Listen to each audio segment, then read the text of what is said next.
Does it know where And we can also to send it to? It knows where to send it. Yeah, you can record the audio and the video separately, so you have Interesting. the wave and the MP4. Apparently, I haven't done it before, so I haven't done it before. Gets you through the night. Wants to know It's all right. how much. Yeah. So now it should be sending some kind of standby screen.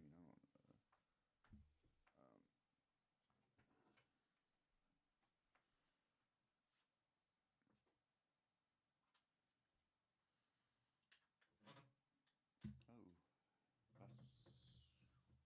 Instead of giving me. Should be on a standby.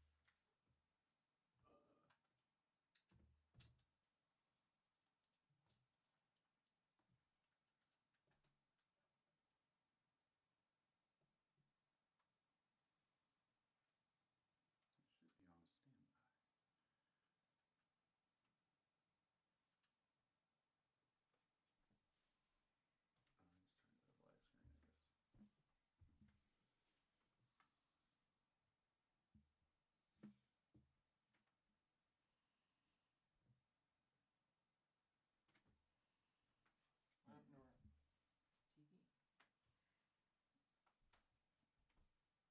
guess. TV.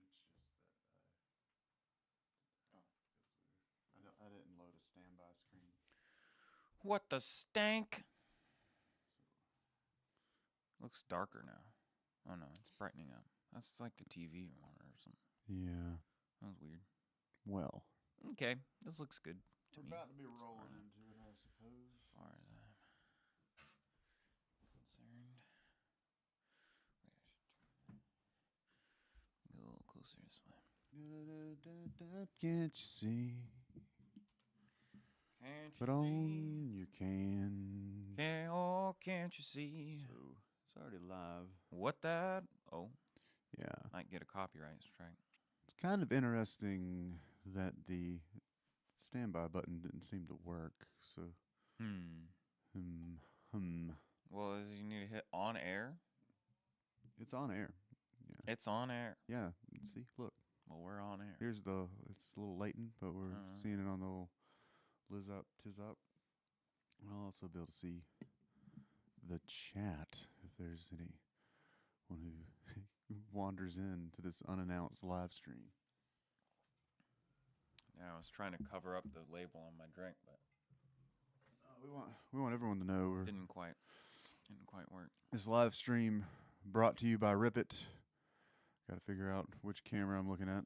This is the first time live streaming after about 2 months. 2 months of trying to decide to do this thing and get everything set up as it needed to be. If it weren't for the Rip It right before, I don't know if I would be ready. Logan's just adjusting cameras. We'll get more information about the old Logan. Let's see. Yeah, and I think it's okay that I'm not looking at it. Oh yeah. Yeah. Oh yeah, for sure. Okay. Definitely fine. I want the viewer to feel like they're eavesdropping. Okay. The more on some strange conversation. It might not be strange. Might be totally normal.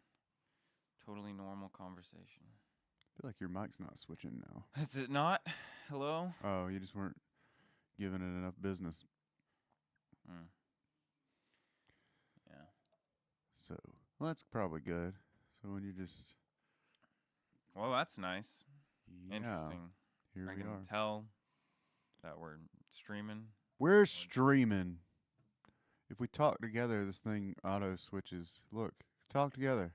Hello. Show the people. Show the people can we what do we it? can do. Can we make it do the thing? Oh yeah. Split screen go. Jones. Okay. But only if we talk at the same time. In case, yeah. Well, you can switch to it. You can switch to it with a button. Yeah, hit the buttons for the people. There you go. Look at that. Then it automatic. It's just Well, plays yeah. it back. Well, you have to turn the auto switch off. Oh. Yeah. So Oh. now it'll stay wherever we put it. Gotcha. So if I want to spin you a yarn, Put me in a box. put you down there in the box. Well, I'm trying to see one more thing.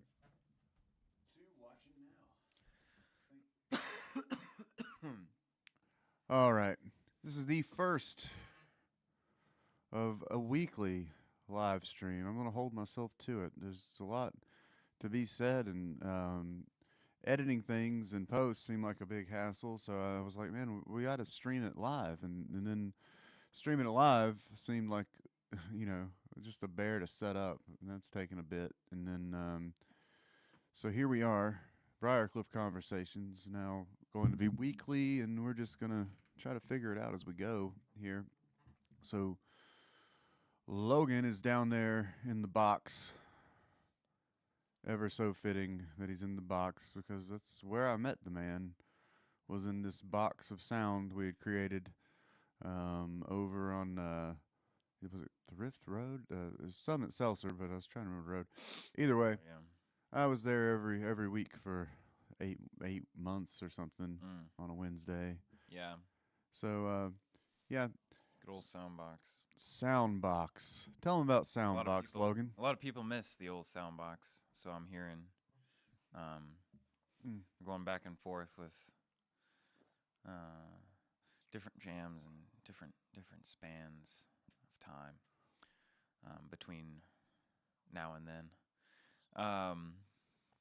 There's been a lot of jams. Been a lot of jams. I mean, no one. But nothing like the Soundbox, I don't think. I don't know. Or I haven't been to anything like it. What is the difference? Soundbox wasn't just a jam. It was like a spiritual event. It was like a spiritual cleansing. A spiritual cleansing. It was for me. It was like an awakening. It was like something you wake up to, and you find yourself in a space where you're just doing whatever, and you're kind of more free and more encouraged to do whatever, whether it's quote unquote good or not. But I ended up at Soundbox with through the line of Mr. Nathan Harris, who's a guitar player. Pretty good guitar player, I'll tell you that much. Pretty good guy, pretty all around. But he invited me out to this event. We had met at a different jam down in Charlotte, and then he had me on a gig, singing. I sang for him up in Boone, and then invited me out to this Soundbox thing down in Charlotte, and I said, all right, well, I'll come out to that too. And that's where I met Chase and the rest of the Briarcliff community. So that was kind of interesting. Yeah, so Soundbox, for people who don't know, has been a little bit since we've done one. I think the last one was in December in a movie theater. Basically, we set up all the instruments so that there's enough for everyone to have at least a guitar, a keyboard, bass, drums, multiple microphones for if anyone plays anything that can just be mic'd or sings or talks or has anything to say whatsoever. The idea is that whatever we create, even if it's not music, whatever we create in the Soundbox is a collaborative, spontaneous thing. And the point of that was always to find the intention that grounds music. So I guess I have this theory that music originally almost had to just start from people gathering and catching a groove or singing or it was either a drum circle or vocal music or something like that had to have originated all this, and that was made just by what felt good to do. and then all the theory and craft of it, maybe not the craft of it entirely, comes Yeah. after the experience, and and sort of that necessarily is a reduction, and so Yeah, it's kind of wild to think about like primitive man, just gathering and making music that's just off the top of the head and not in any sort of structure or anything, and to be able to sit in on that as as a person and to be like and to be blown away by it and to say, "Oh, wow, I'm witnessing something that's different. That's like, this is affecting me in a different way than any other sort of thing I've ever experienced. Like, normally I'm having to hunt for food or pick berries or care for children or make fires, but then we gather and there's a moment where we can um, make something that's so effective to human expression. yeah. So the original position thing. That's when you think about like how things started. Like Thomas Hobbes would say, "Oh, it was before there was a big government. A leviathan was the name of his book.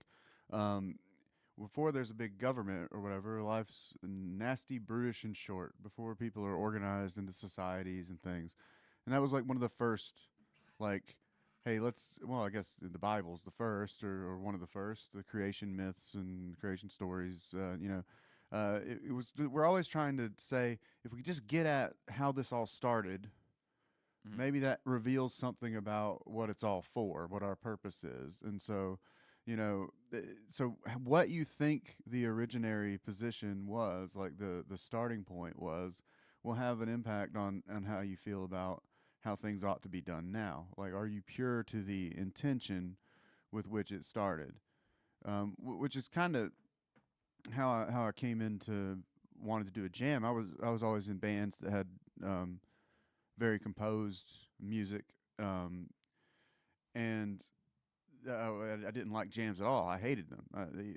And like most people, the things I hated, I didn't really understand, didn't know much about. I wasn't listening to a lot of Grateful Dead or Fish or any of these things. It was all that was all I listened to was like really composed music. But aside from like the Counting Crows, who were simple but had a very improvisational like live show, where the songs would take on a different form, and I did gravitate toward that. But the reason I turned to the jams was that I'd read Emmanuel Levinas and this whole idea of the saying and the said, that there's two elements of conscious experience. Mm-hmm. There's the knowable totality, that is the said. That's the account of everything is in the said. But then there's what I'm trying to say and what I've actually said. And so the saying, what I'm saying is intention. You begin every statement with an intention that is originary, just like the original position, that is unknowable. Again, just like the original position. We can't actually know what it was like at the beginning of time or the beginning of civilization, Mm-hmm. try as we might. But that's not really any different than I can't know simultaneously what it's like at the bottom of a mountain and at the top of the mountain. That our perspective is sort of where all this comes from. But the thing that grounds our actions, especially our actions toward other people, is this intention, what we're trying to say. And so I wanted to make something that was not about what was said, but what we were all trying to say. We were all trying to make music for and with each other. Mm-hmm. So Yeah. I think I remember the first time you came, I had watched this movie. Pointed to me as sort of an existentialist movie. I think it was 1957, black and white, isn't it? Black and white. Yeah, it's black and white. Yeah, the incredible shrinking man. Yeah. And during one of the early jams, they were grooving on something, and I just got the microphone and started giving the plot of this movie. You just started saying it. Yeah, just saying the plot of the movie without any, basically just exactly as it happened, as best I could 'Cause remember. I was out on a boat, and I was with my wife, and I saw a strange mist out in the distance. And then the mist came to me, but everybody else went away from the mist, but I was stuck on the deck of the boat, and the mist engulfed me. And I was like, well, I know what that's about. We don't want to give it away, but the guy shrinks. Yeah, he starts shrinking, and he just keeps getting smaller. It like starts out, and he's like, oh man, I'm just a couple inches shorter, you know. And he like feels kind of, oh man, I lost a few inches. That's kind of weird. That doesn't normally happen. Then it gets all the way down to like he's fighting a spider. He's like smaller than the spider. He's getting smaller. He becomes a circus freak, and then he becomes microscopic. He's like looking at he just keeps getting smaller. But instead of like turning around and there being something that happens from without that fixes all this or brings him back to regular size. Yeah. Instead, he gets all the way down to like some kind of nanoparticle level, and he says, you know what? Other people will probably, this mist that's going around the ocean, other people are going to start shrinking, and I'm probably one of the first. So I'll just, I'm here as like the vanguard for the other people who are going to experience this. And so now, yeah, it's weird. He doesn't get it fixed. Like the movie just ends. Like he starts getting smaller, and it's like, oh crap, what am I gonna do? I don't know. I just keep getting smaller, and you think it's gonna like resolve itself some way, but no, he literally just stays small. He just keeps shrinking, and it's just like there's nothing you can do. And even if other people started shrinking, you wouldn't be able to find them. You're kind of stuck on your own. Right. Yeah. It's gonna shrink into. But I think the story he's telling himself is still the kind of myth we need to keep going. You have to find some sort of reason to be, and so at the end, it's like, yeah, it doesn't really make sense that people are all going to shrink at the same rate to where they would catch up to him. I mean, as far as you can tell, there's no stopping point to it. Right. Either. Like he's not gonna stop getting smaller. Right. But so yeah, so that film was I watched it because it was like it was recommended in this book at the Existentialist Cafe that is kind of a recap of existentialism in the 20th century, but it's got like this cooking at the Cannonball Cafe. That's not how it goes. No. The Cannibal Cafe. That's another story. But I don't know what that one is. I don't know anything about that. I've heard of it, but I haven't ever. The Cannibal Cafe. Yeah, I don't know. that's a song that Wilson Morris wrote. Oh, that's Wilson's song. Oh, I was thinking you were talking about a movie. So no, it's not. I'm just not that familiar with all the titles of Interrupting songs. Cow. Here, I just always remember the dragons and the frogs. Interrupting Cow, moo. And the voodoo vans. But all right, what were you talking about? Oh, something about shrinking and how that's an. Are you talking about the Existentialist Cafe? Yeah, the Existentialist Cafe. So the thing about that is it kind of gives a lot of detail to the existentialists themselves and their life stories and how they came to know one another and be fascinated by this movement and philosophy. And that movie is like an example of how existentialism crept into film, because in existentialism and in phenomenology more broadly, the situation is sort of what determines it. As Sartre puts it, existence precedes essence. you become who you are, as Nietzsche would say. You find yourself in a situation, and then that situation is in many ways the determining factor of who you are. For the incredible shrinking man, he finds himself in this situation where he's just fading into obscurity, and he has to find a Messing with it. yeah. It's fun to play with the thing, but yeah. But anyway, so I'm given the plot of this movie because and then you come up and you start singing the incredible shrinking man, the title, and then I'm like, oh, this is Yahoo has seen this movie, and Chorus. and I was like, I didn't think anyone would know what I was even talking about. I was and there you were, which you're apparently had watched plenty of Turner Classic Movies. Uh-huh. Why did you watch yeah. so much Turner Classic Movies? 'Cause I have old parents. That's the short answer. That's a blessing. Yeah. Old people. That- Yeah, I kind of that's a like that blessing. view, just showing both people at once. Yeah, but then I don't can't like- hide. Then you can't hide. Oh, Every Eh. now and again. Every now and again, a fella's got to hide. okay. All right. So you're at this Soundbox, and then at the time, I think by the time you'd come along, oh, you came to the one where we premiered the Yeah, documentary, the first one I came to, y'all showed the documentary.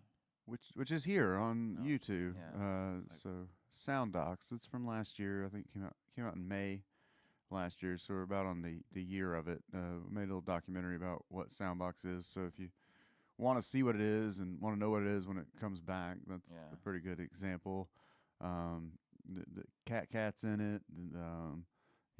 There's all Oh wow. See, I haven't seen it, and I feel like I only watched it that one time. oh yeah. I was like, whoa, what? I don't know. Yeah. It was a lot.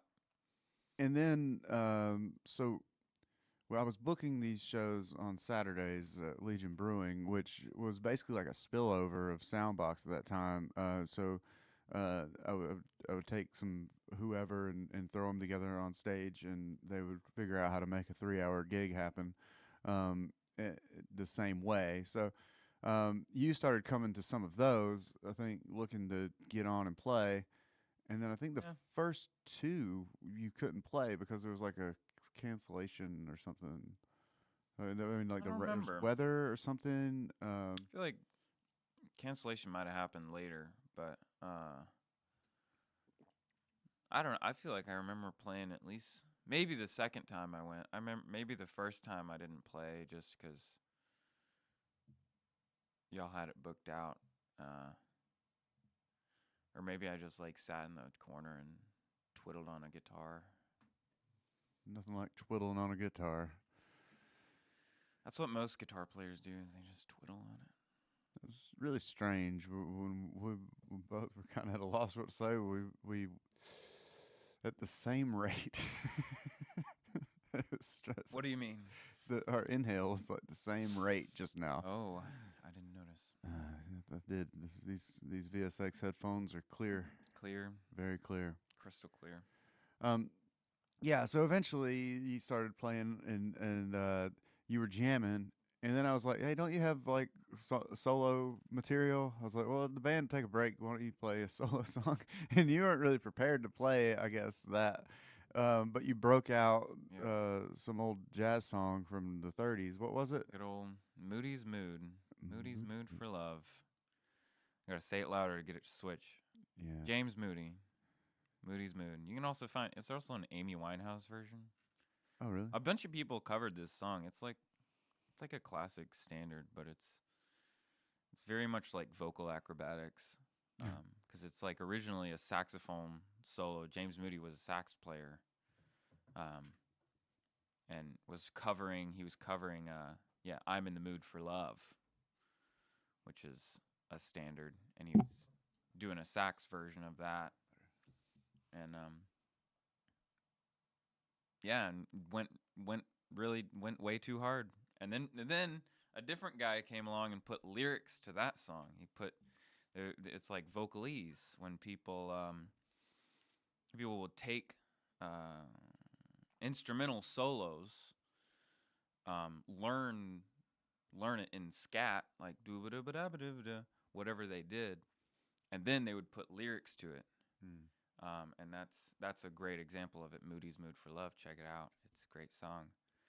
So that was the first thing that struck me about you was you watched old movies and you knew old songs and you were 13 years younger than me.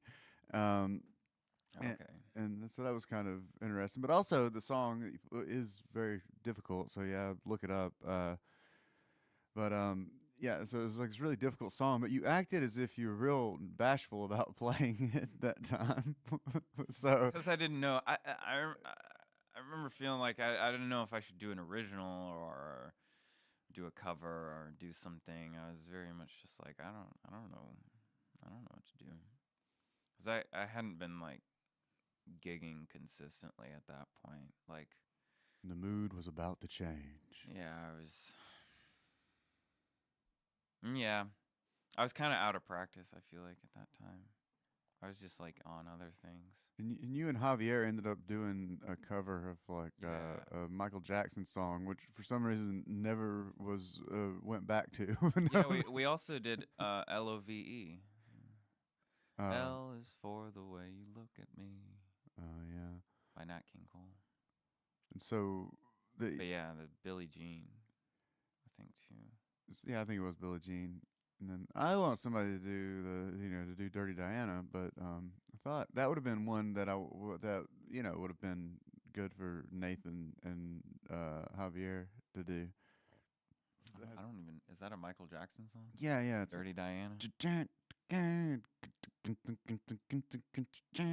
And it's got like this hi hat is just kind of eccentric. It's I have to listen to it, but it's a really particular groove, but it's not like complicated. It's just got like so much emotion in the arrangement. And it's a Quincy Jones, Yeah.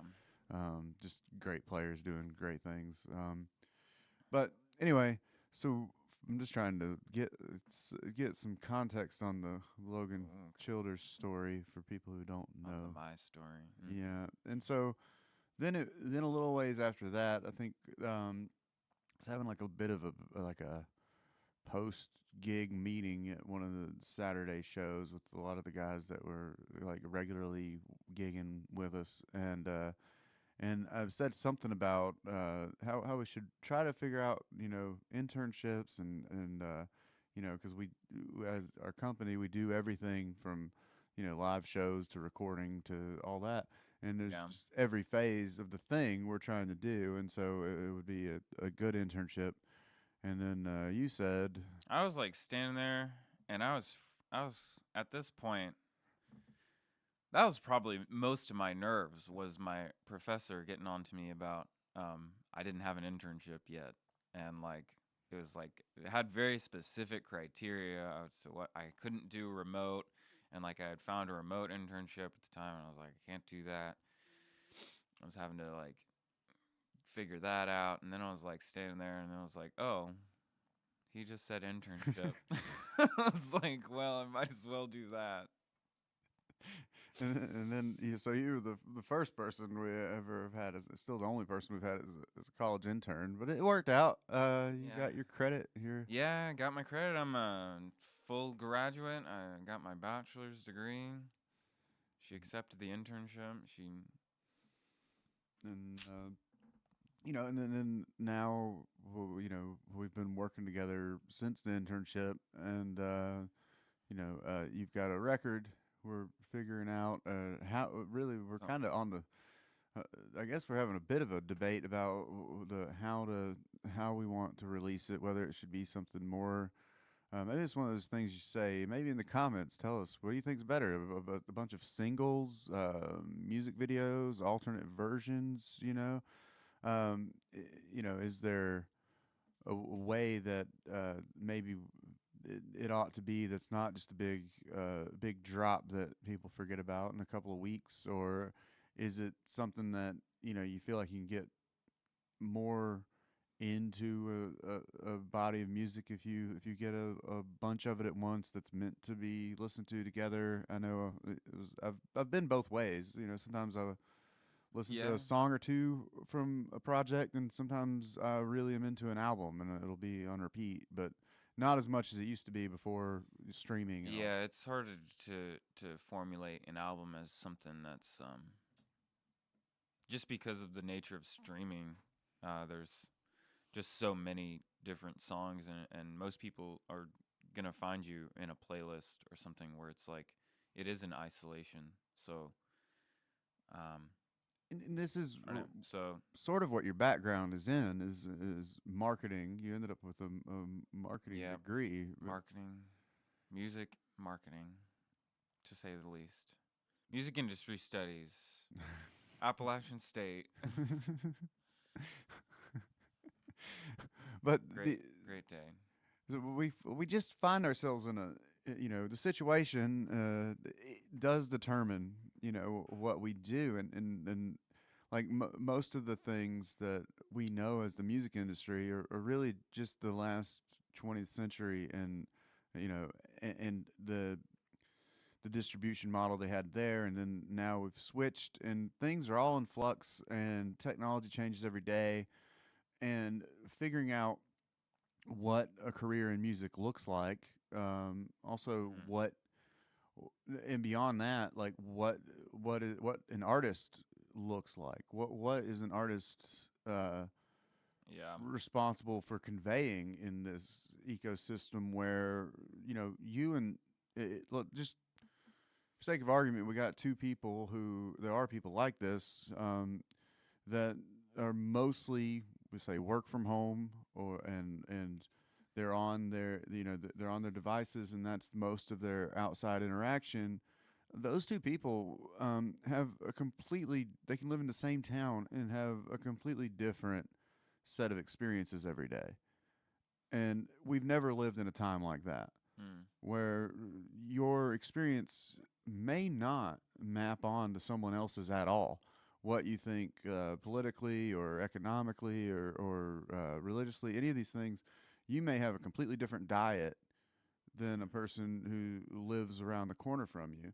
And it's just hard to know what will connect. But I think this is an advantage, but I don't know. Do you agree with that assessment of?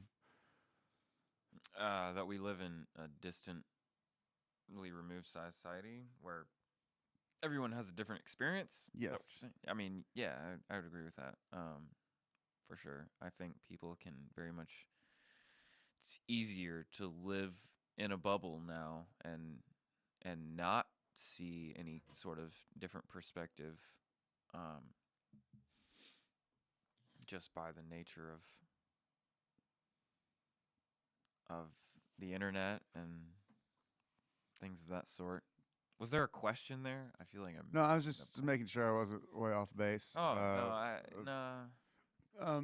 So then, I think paradoxically, it may seem, I think a lot of the issue with what artists are doing is they're trying to reference what's been said instead of worrying about what they're trying to say.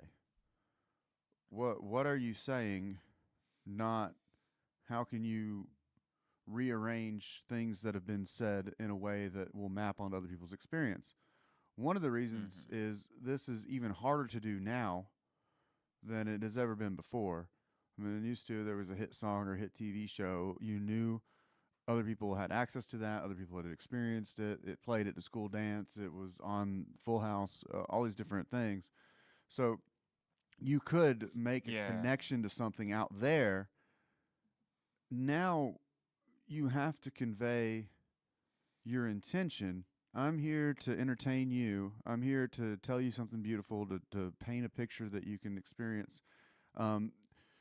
You're doing that, but you have no reference to what they think is true as a matter of the account. We're in a There's so many. There's so many different things you can be interested in. It's not just limited to whatever's on cable TV or whatever. There's an infinite bounty of content and media to experience. So I think the path for an artist today, and actually Terry Funk, it always go back to this. The time when Terry Funk gave me my wrestling name, Cauliflower Brown, and we he was given a seminar, that weekend, and he was talking about how he thought that the pro wrestler of the future would have to be able to do like multiple things at one time to hold people's attention because they have access to anything in their hand, and Mm. you know you, I think we often tend to limit the amount of things that we think are competing for another person's attention when we're trying to get their attention, and it's not just the other bands in the area. It's also the other bands that they can listen to on their phone, the memes they can look at instead of looking at the stage, the earbuds they can put in instead of listening to what's around them. Oh, yeah. And so, like, you're to really capture someone's attention. Terry Funk, he thought that you would have to be able to do something, and I should say the late Terry Funk. Now he died a couple years ago. I think it's been a couple years. Time flies so fast. I always feel like things are longer ago than they might have been. But anyway, this idea it resonated with me, and I think there's just a commitment that it takes now to truly being there with the people that you're there with. That that urgency that this is the one thing you can't get elsewhere is the thing to lean into, and also just a certain belief that the artist that you're listening to is authentic in some way. I don't know. It used to be a big thing that someone was authentic, and I don't know necessarily what that means. Yeah. I think it's important to be real. Um.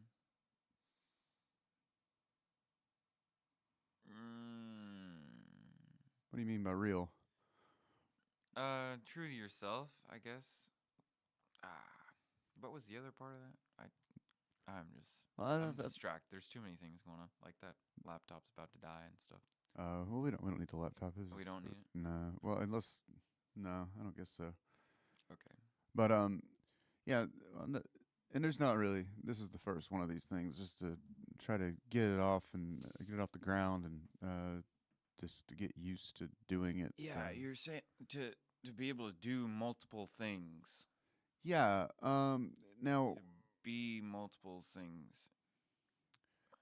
it's almost like Paul, be all things to all men. Like it's like you're in we're in a time where like the different things that you may choose to brand yourself with have radically different connotations for people in your immediate circle, and so I think this ability that I was really trying to hone in on with Soundbox is that ability to sort of be all things to all people. Like, what do I need to be in this moment to make this jam more fun? To bring to make the person over there who's not smiling smile. All right, leaning into that immediacy, the now, the thing as we're saying it, not as we recount it or extrapolate away from the things that we've reduced into a matter of record and then projected. Oh, I want to be this kind of artist. I want to be a grunge singer, or I want to be like J. Cole, or I want to be like Nat King Cole, whatever. Like by picking something out there to aim at, I think we're sort of making a mistake. Because the reason that those people cut through was because they weren't necessarily emulating anyone directly. They had gotten to a point where, yeah, they obviously all of us are picking up mannerisms and vocabulary and things from others. Yeah. But it had become, as you'd say, like second nature at that point. All the swirling influences sort of were ready to hand for that person in a way that it was just natural that they could say exactly what they wanted to say when they wanted to say it, or at least in their seminal work they were doing that. You know, no one's doing things perfectly all the time. Yeah. You said a lot there. I did. Which I agree with. Yeah, like you as an individual, like to sort of get, well, these things we think of individuals as legendary, or we idolize these people a little bit, and I think that's a bit of a loss,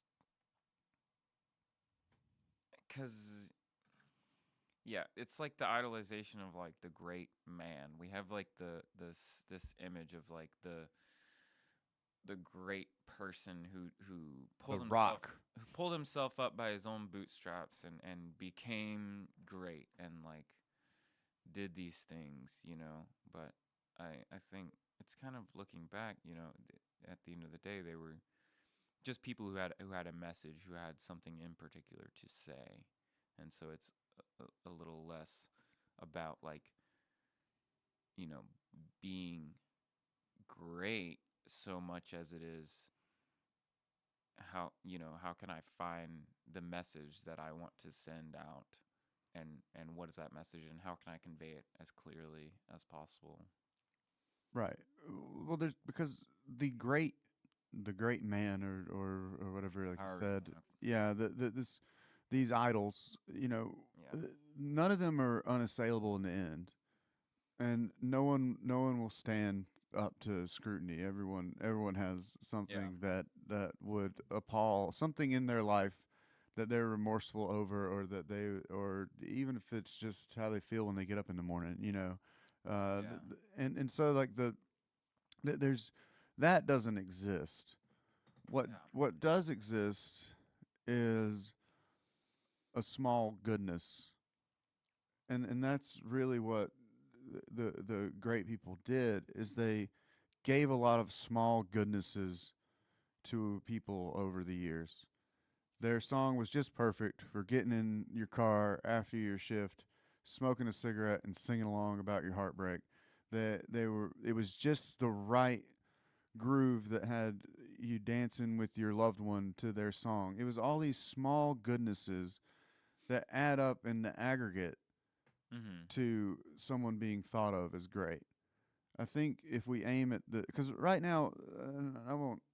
Um, right now, there's still small goodness in you know, in the Gaza Strip. There's still people being pulled out of rubble and given water, you know, regardless of, you know, in the horrors of war, in the midst of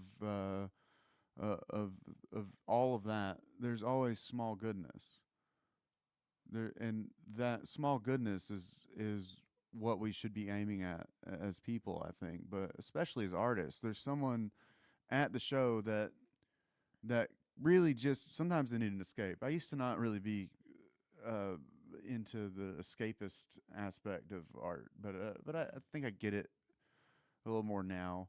Hmm. But sometimes they're there for an escape. Sometimes they're there to find some, you know, truth, some truth of love, or something like that, in the moment. But it's the small goodnesses. That's why Soundbox is what it was. That's why I run the shows the way that I run them. That's why the people who are on the shows are on the shows. The trying to keep some fidelity to this idea that who we are is who we are for other people, and if we can make those small moments good, then that's what we ought to be doing. Sure. Yeah. Hmm. So anyway, you got a record. What would you say about your own music? what would I say about my own music? Um, I write music just for just for the emotion of it. There's a lot of times not a great overlying meaning behind it. Like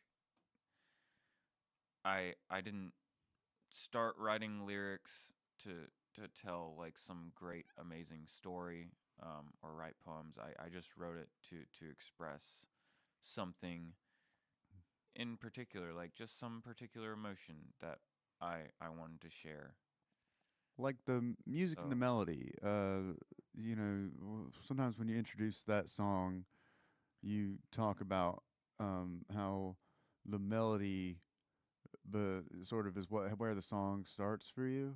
yeah, Uh, tell melody is something. It's like it's a language that we can communicate in.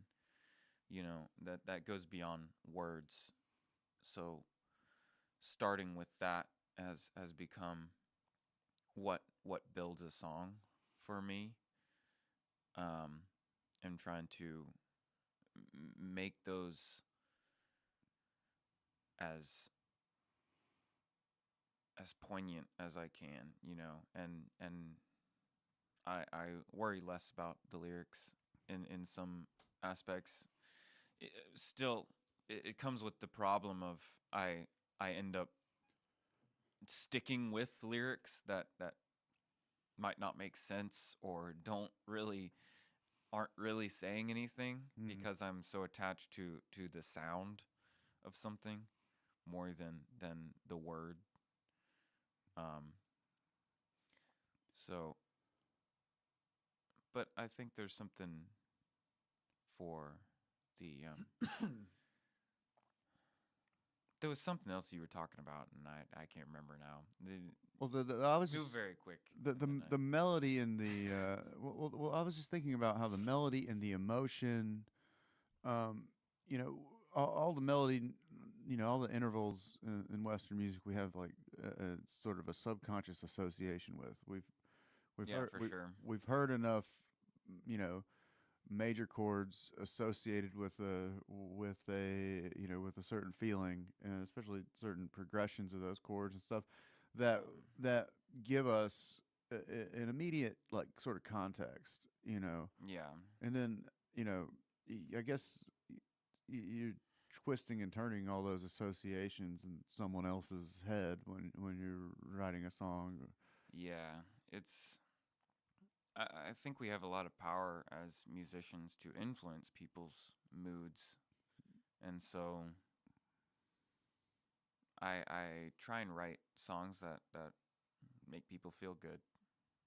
At the end of the day, I'm just trying to make something that has makes somebody feel better, or sometimes if I'm really into it, I write something that makes people think or makes people consider just some strange aspect. Because I started writing lyrics with this idea of I'm just gonna write random words. I'm not even gonna worry about having to make sense.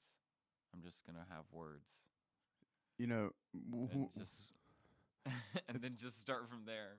it's funny you say that because you know Wilson told me he was doing that, and at one point at least, and then as he was doing it, he realized after the fact that a lot of the songs would make a certain kind of sense. They would be more coherent than he even intended them to be. But I think he was trying to Yeah. do the Zappa thing, the Frank Zappa thing. Um, See, I like Frank Zappa, but I don't like Frank Zappa's music. So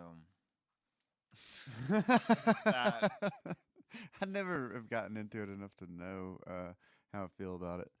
I just saw some documentary clips or something, and whatever famous picture is of him on a toilet. And I haven't seen it. oh, I really? recall Frank Zappa on the toilet. He used to be in some club I would go to. It might have been in Greenville. It's a club. Yeah, well, not a dance club, but like a music venue. Mm-hmm. Some music venue had a picture of him. Oh, like, Just the picture. yeah, Okay. and Of him on the toilet. yeah. I don't. That's why I remember that. No, you were talking about something before you asked me about myself, and now I can't remember what it was. I had some idea of. It's talking about the small goodness, intention, community. Those are the self is a sound. You only know about its echo. The sort of stuff that I'm always talking about. Yeah, I think the Maybe I had nothing to say about it. I mean, the point of what I'm doing to me is to sort of come up with a way that people can. Well, it's not really come up with a way. It's explain to people that there's meaning to their life, and that meaning is all around them. That it's immediate, and you don't need a story. You don't need to fit into some grand narrative. That your meaning is going to fall upon you like a Damascus Road experience fell upon Paul. But it requires looking to do this sort of small goodness for other people, seeing what they need in their face and reacting to it. Yeah, and I guess it's like I've explored a lot of different, and I've heard a lot of different ideas from people about,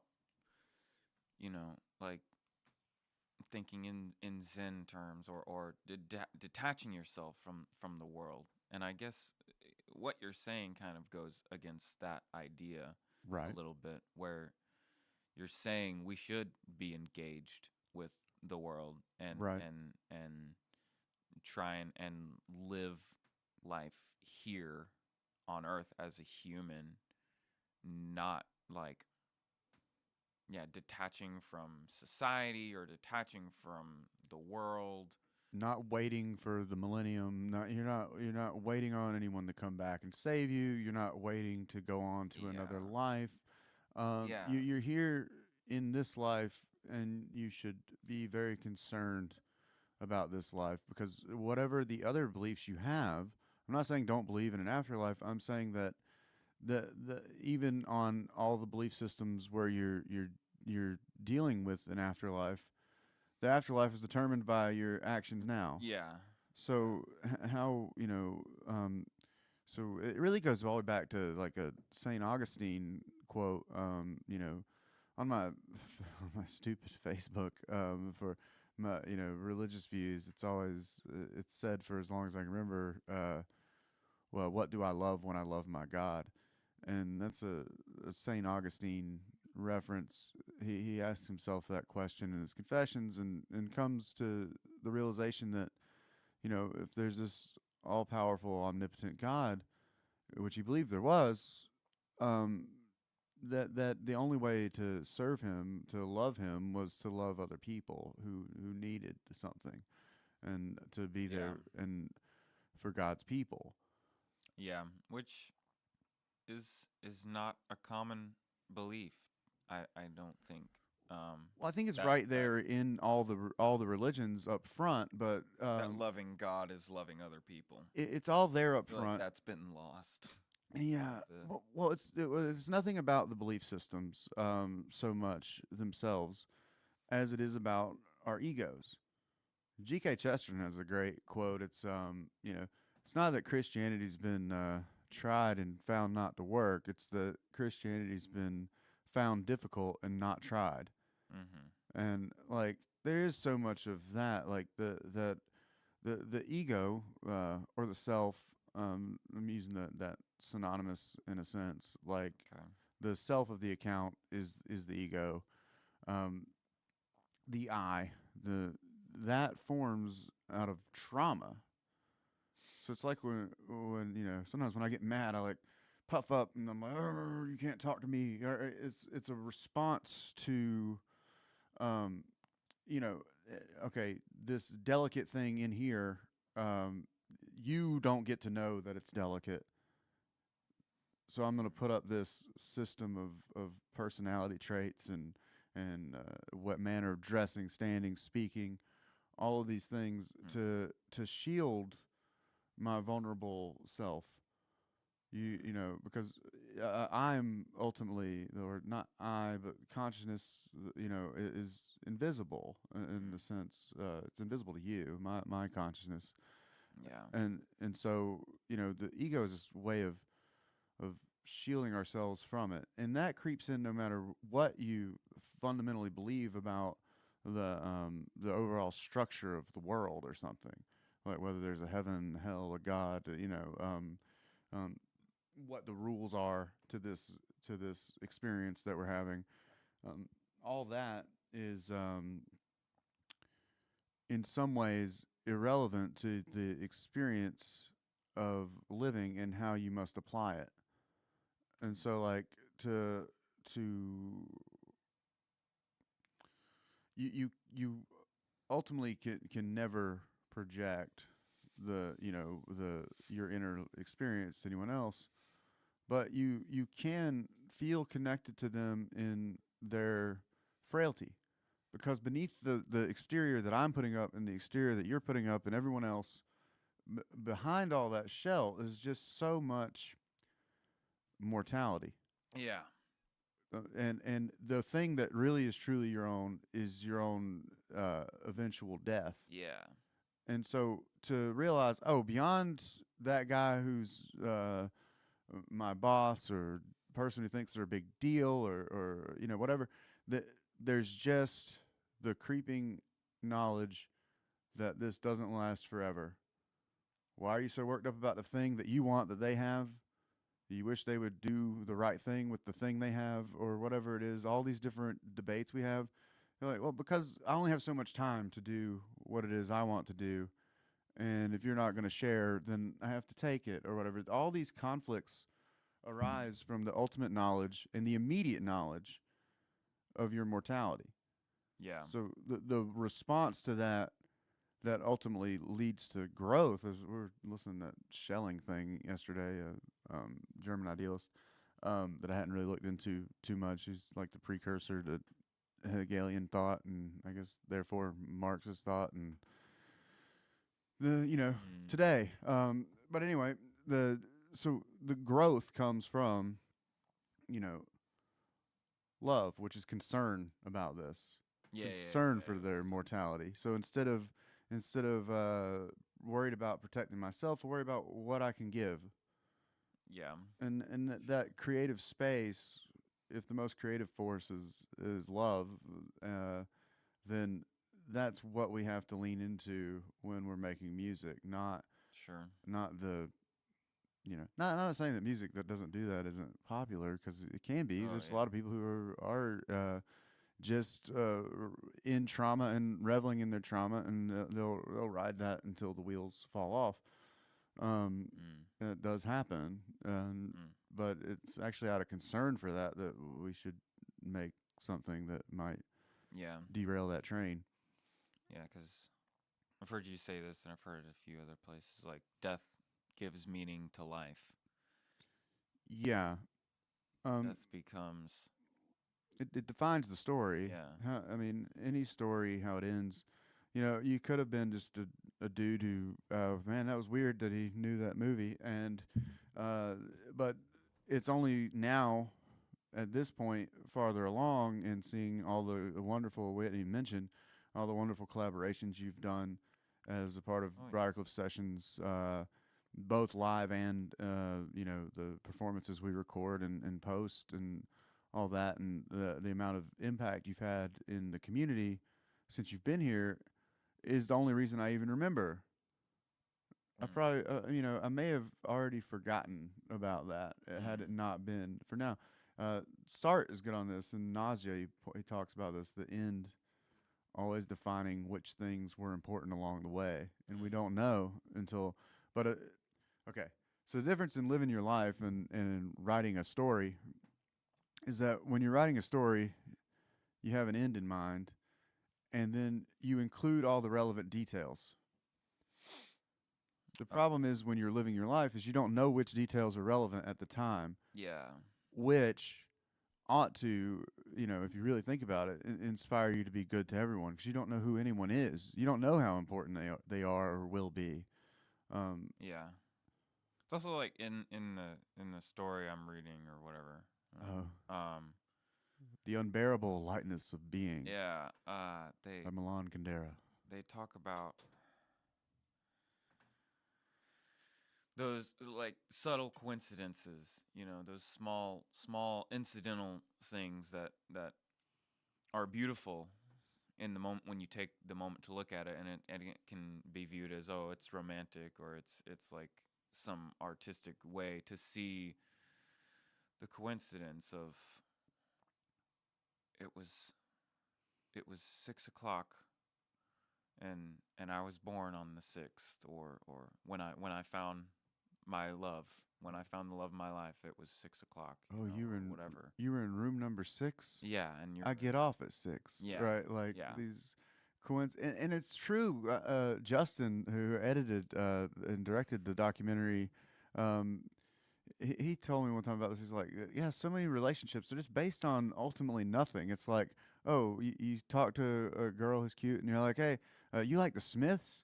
Oh, I love the Smiths. And it is some arbitrary thing. Like, how Yeah. big of a part of your life is just liking the same band? But when you feel drawn to someone, when there's an openness to someone, and you feel like it's Sure. then you're looking for any arbitrary thing. That's not necessarily what Yeah. Milan Kundera is talking about, but that's another way that it happens. It's like Yeah, it's all accident in a way. yeah.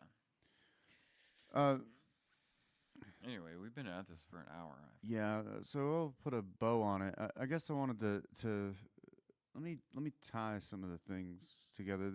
I think there was a concept that's core to this that maybe got left out. Oh, Rip it. yeah, rip it, pop the tab. Um, the so just about the gosh. No, it's like I had it until it was like time to wrap it, and then I was like, Oh, but yeah, um, all these things, these sort of ways of making meaningful experiences for other people.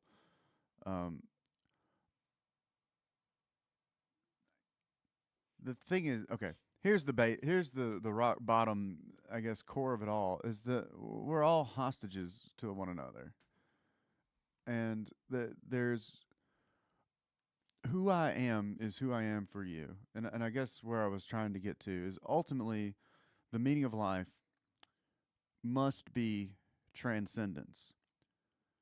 The thing about transcendence is you can only transcend from the same to different. So a lot of the most probably popular philosophy thing right now is Stoicism. People are into Stoicism because of Ryan Holiday and some other influencers and things. And they point out this problem because the hedonic treadmill is essentially a transcendence problem. I'm thirsty, and then I drink some water, and I'm not thirsty. But now I've become identified with not being thirsty, and I have to go out and just wait a little while, and I'll become thirsty again.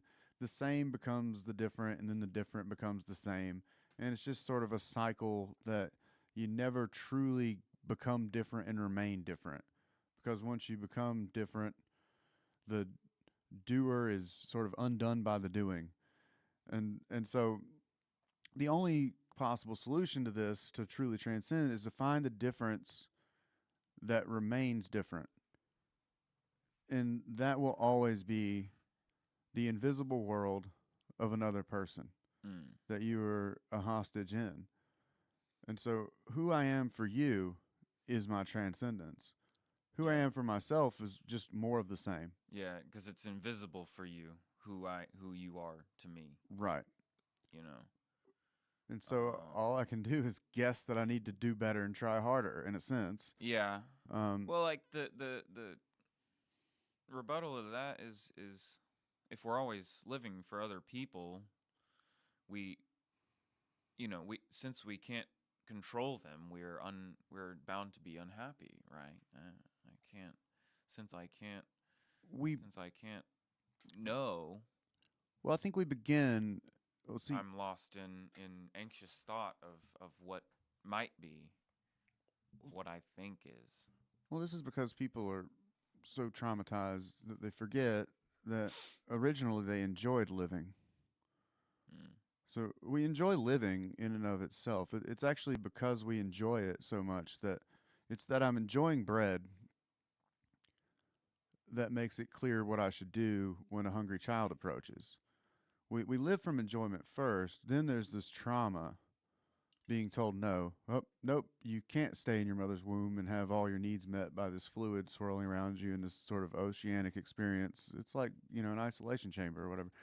Like you can't continue to be breastfed. You can't continue sleeping in your parents' bed. You can't continue wearing your diapers, your training wheels, et cetera, et cetera. These traumas take you away from the thing you enjoy and also sort of spur an antagonism with the others in your life. Sure. And so the ultimate path is to realize what it is you enjoy, getting good at that thing, and finding the people who need you to do that for them. So the enjoyment comes on the front end. It's very easy to lose that.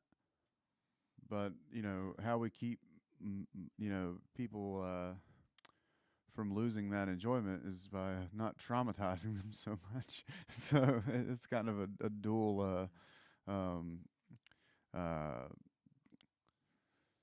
dictum there. Stop traumatizing people. Yep. That's our show. This has been a wild ride.